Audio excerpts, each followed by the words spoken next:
Section 2.1, number 53.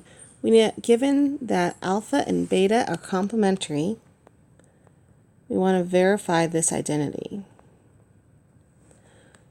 So I need to verify this identity, but I can't do anything with it when there's an alpha and a beta in there. So my first task is to get everything in terms of the same angle measure. So either alpha or beta. So I'm going to start with the left-hand side of that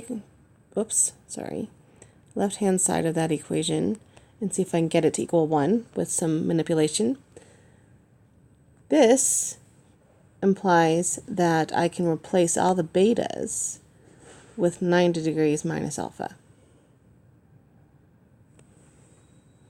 So that's my first task, get everything in terms of alpha. So I have tan squared of alpha times, instead of beta, I'm going to write 90 minus alpha. Secant squared of 90 degrees minus alpha minus cotan squared of 90 degrees minus alpha.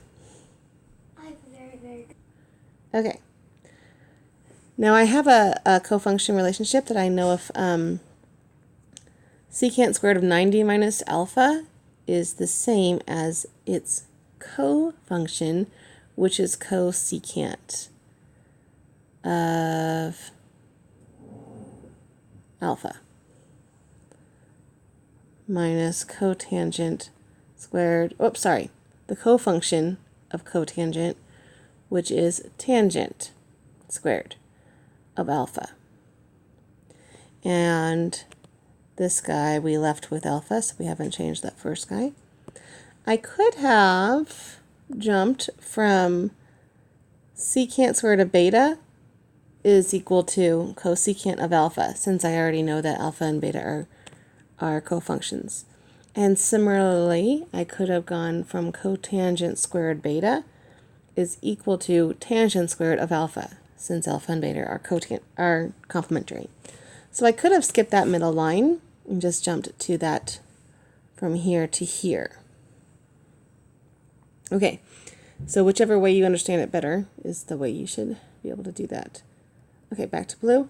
Okay, so now my task is to try to get this to manipulate this into equaling 1, and the first thing that jumps out at me is that there is a tan squared in both of these terms, so I can factor that out, and I'm left with, in the first term, I'm left with just cosecant, and in the second term, I'm left with 1.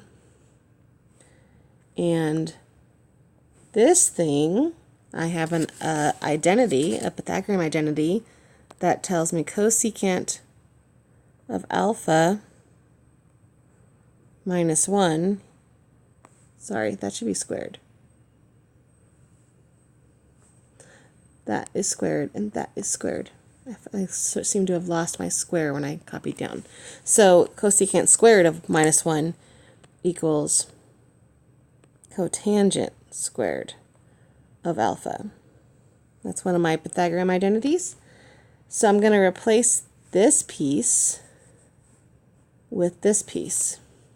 So that now becomes cotangent squared of alpha, and the tan squared hasn't changed, so I'll go ahead and just copy that part down. And now those are multiplicative inverses. So when I multiply those together, I end up getting 1, which is what I wanted to get on the right-hand side, so that identity is verified.